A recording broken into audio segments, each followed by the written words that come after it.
Hello everyone, my name is Jason Parker. Welcome back to this channel about magic.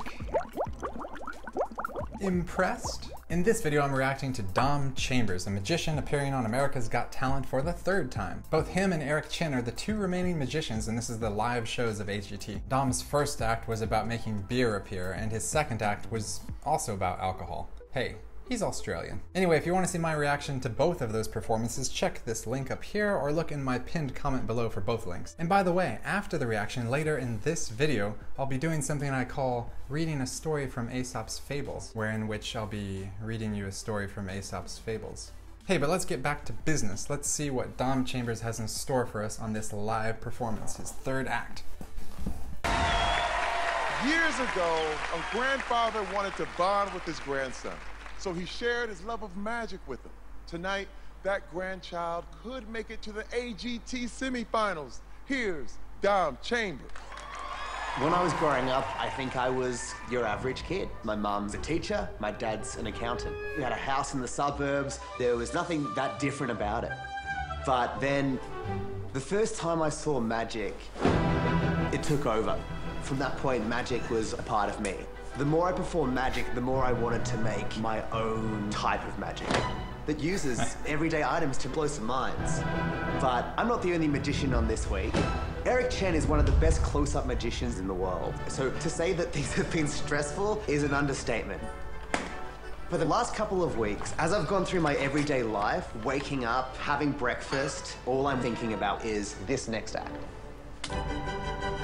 Usually the magic that I do is with everyday objects like beer. But this time, it's gonna be bigger than usual. I'm not working by myself. I have a whole team on stage with me, and let me tell you, they can be a nightmare to work with. I'm hoping that America likes it, and I can make it to the finals. That'd be cool. Okay. Tonight, my biggest piece of magic yet.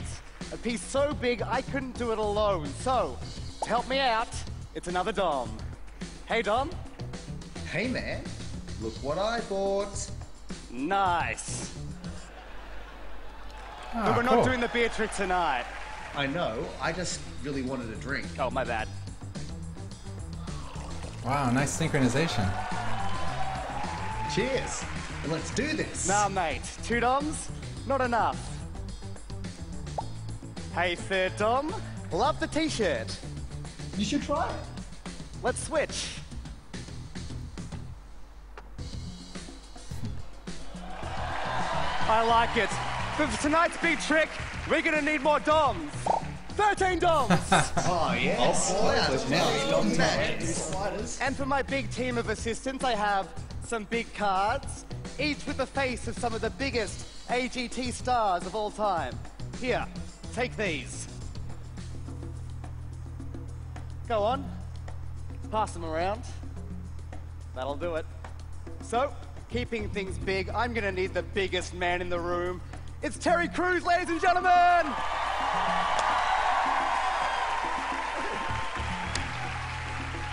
Terry, all these notes have different instructions on them. For example, this one says diagonal and male. That's gonna make more sense in a moment. Terry, pick 4 notes and put them into any of the glasses, 1 into each glass.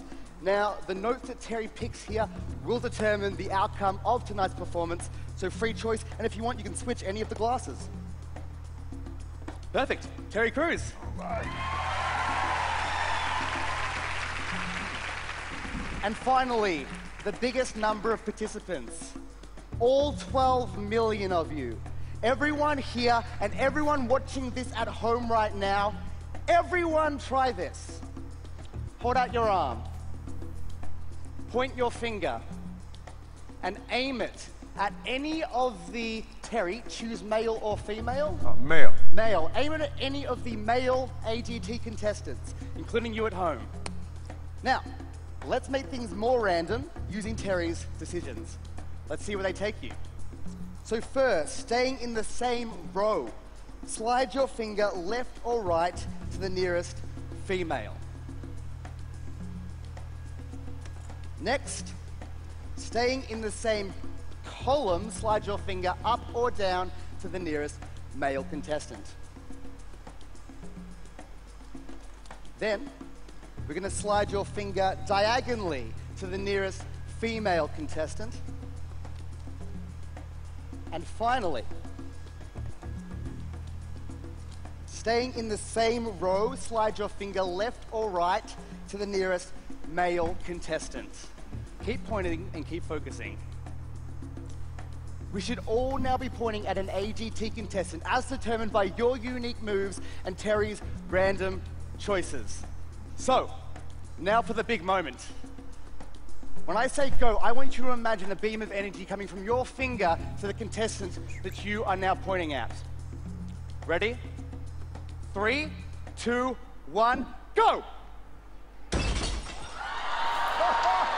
That was nice. That's a cool If you were effect. pointing to Tape Face, please stand up. I want to see who is pointing at Tape Face. Please stand up. I was pointing at Tape Face too. How about you? And that's okay. Everyone in this room except for Simon, because I also have a tiny prediction with my big prediction. The only person in this room, Simon, won't stand up. I knew this.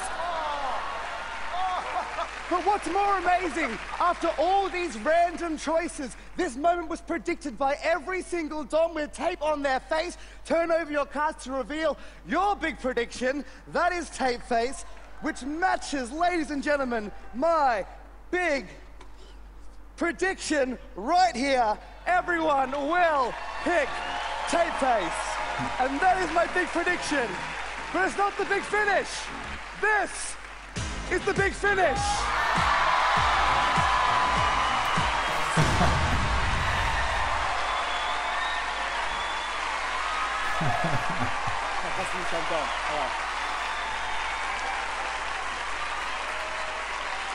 Dom Chambers! And a big thanks to Tape Face! Wow! Julianne!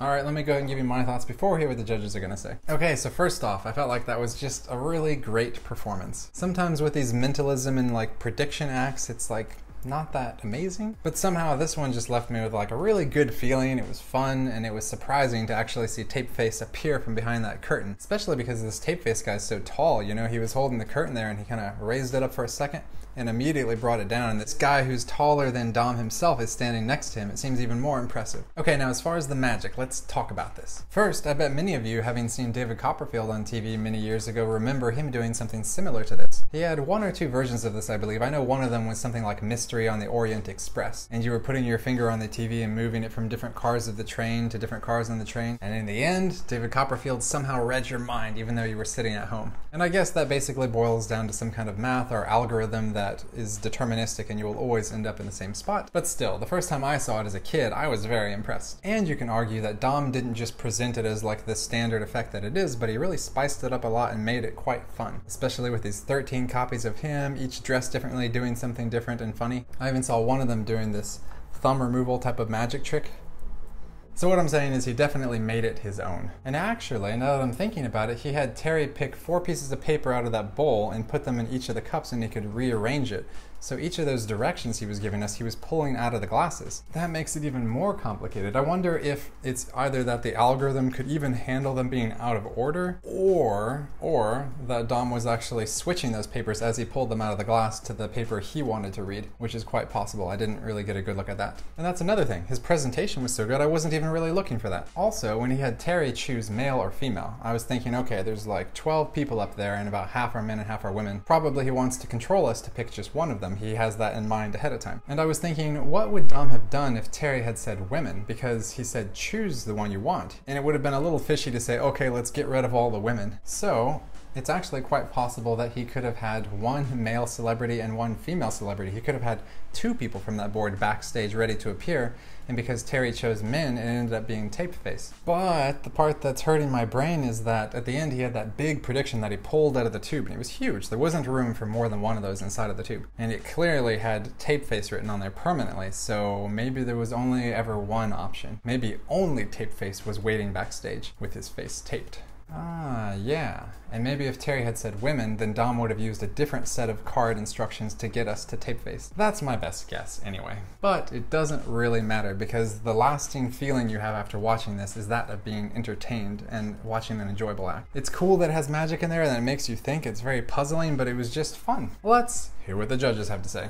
I'm just laughing because Simon is so lost right now. Which makes it really cool.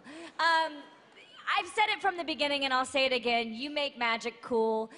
It's interactive. We all felt a part of it. And that to me is one of the greatest acts that you've done. Thank you so much. Far. Thank you. It was amazing. I really appreciate that. Well done. Simon, you didn't stand up. What's happening? Well, I love the fact that me being totally stupid makes you look really better. I appreciate that. I swear to Take God, one for the team. this was not planned. I didn't have a clue what was going on. I wasn't sure that we were supposed to be part of it. You were asking me. I was like, shh, I'm I said, why concentrating. are you pointing? And then that happened. It was genius. I mean, your best performance by a mile. Howie! You know, the truth is, Tape Face said it best. I mean, no, it's there are no words to describe how wonderful I believe you just did. You used technology and fun and comedy, and the audience at home. You are amazing. You're against Eric Chen tonight. People got to vote. Only 7 people going through. Will it be a magician? It's up to America. Gabrielle! I mean, I gotta reassess Santa Claus, the Tooth Fairy. I mean, I believe. You make people believe. I mean, that is your gift. Your actual magic, Dom. Way to go, man. Thank you so much. Good luck, Dom! Dom wants to be in the semifinals, and you can make that happen. Get online at NBC.com. All right, now I'll give you my final closing thoughts. I forgot to say, I also liked how Dom started off the act with kind of interacting with the screen. I mean, we've seen this kind of stuff before, but he did it in a humorous way, and it kind of just segued into the rest of the act. It just all fit together well. Second, the judges' reactions to Dom. He got like overwhelmingly positive praise, so that's great for him. It might be trouble for Eric Chen, we'll have to see. Hopefully they can both make it through, and both be winners of America's Got Talent at the same time. It's only impossible if you don't believe it's possible. No, it's just impossible. So yeah, in summary, I feel like most people walk away from watching Dom and feel like they were highly entertained and it was enjoyable and mysterious. Most people are probably not just, you know, like, oh, how did he do that? They're more just glad that they had a good time. And that's really cool. That's his angle and that's great. What about you? What did you think? Comment below. And now, it's time for Aesop's Fables. Are we gonna learn something? Or is it just gonna be some weird story that doesn't quite make sense? You never really know. Anyway, let's follow in the tradition of randomly finding a story. And this time we have The Lion and the Wild Ass, chapter 107. A lion and a wild ass went out hunting together. The latter was to run down the prey by his superior speed, and the former would then come up and dispatch it. They met with great success, and when it came to sharing the spoil, the lion divided it all into 3 equal portions. I will take the first, said he, because I am the king of the beasts. I will also take the second, because as your partner I am entitled to half of what remains. And as for the third, well, unless you give it up to me and take yourself off pretty quick, the third, believe me, will make you feel very sorry for yourself. What a greedy jerk.